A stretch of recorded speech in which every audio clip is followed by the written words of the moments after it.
fixed up pretty much most of the seams, so I'm pretty happy with that. The arm seam there is pretty much gone away. I've resculpted some of the detail and some of the shoulder plate there. There's still a little bit I need to fix up between the two plates, but for the most part I'm pretty happy with that. So that's coming out good. I've got all the arms and everything primed, all the little bits and pieces. There's his legs there, and a temporary base for it to stand on. And yeah, I mean, like I said, all the seams are pretty much fixed up. The main seam was the one around here, which again is, for the most part, it's fixed. There's just the little things I need to fix up. And this arm will just glue on later because it's only got a small seam there and you're not going to see it. Because basically that's where the armour plating is. So for those of you who haven't seen, there's my Predator there, which is I think it's 1/6 scale. That's the one that I'm pretty happy with the way I painted that, so I'm going to use that as a reference when I paint this larger scale. I mean, obviously some things are going to be painted differently because, you know, bigger scale, so sort of different techniques, but as far as the actual paint scheme goes, I'm going to go by that. And I mean, that's pretty much very similar pose anyway. So yeah, but yeah, hopefully this one comes out better. But, anyway, that's it for the moment. I'll next step is to fix up the seams, fix up that seam even further, and then I will paint all the armour black as a base coat, and then start painting the skin, all the skin tones, you know, where you got where it's sort of a darker brown than a lighter brown, or sort of a tan colour. And once all the skin's done, then I can get back to the armour, but just so it's easier to spray paint it, or airbrush the armour first in black, and then just touch up what I've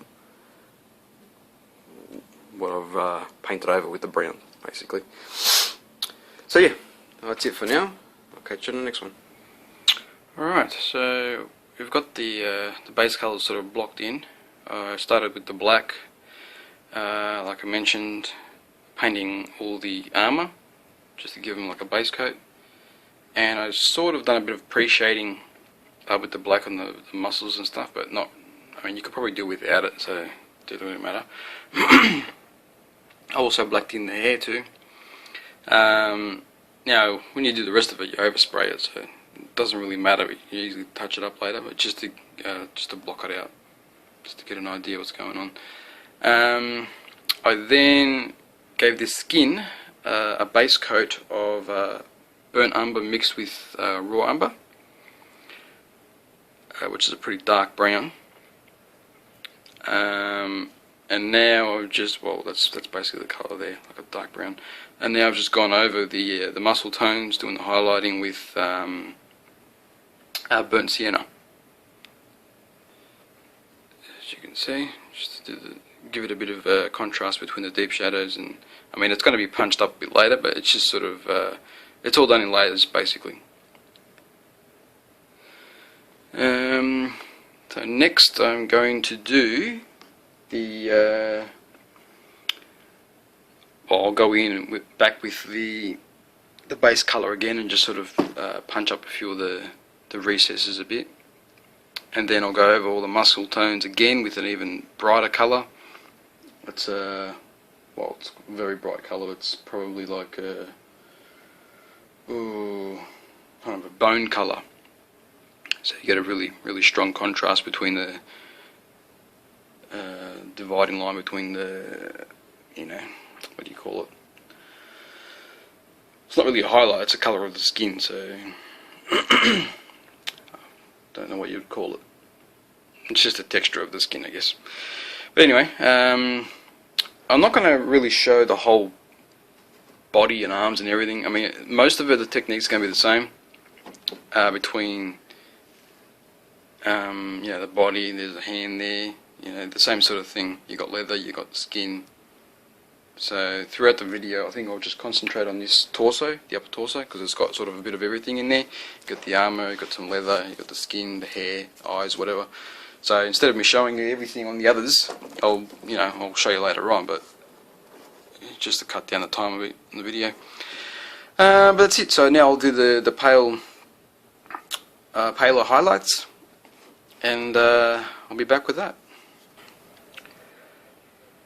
Okay, so I've painted the the muscles and all the highlights basically with a colour called Karak Stone, just Citadel paint.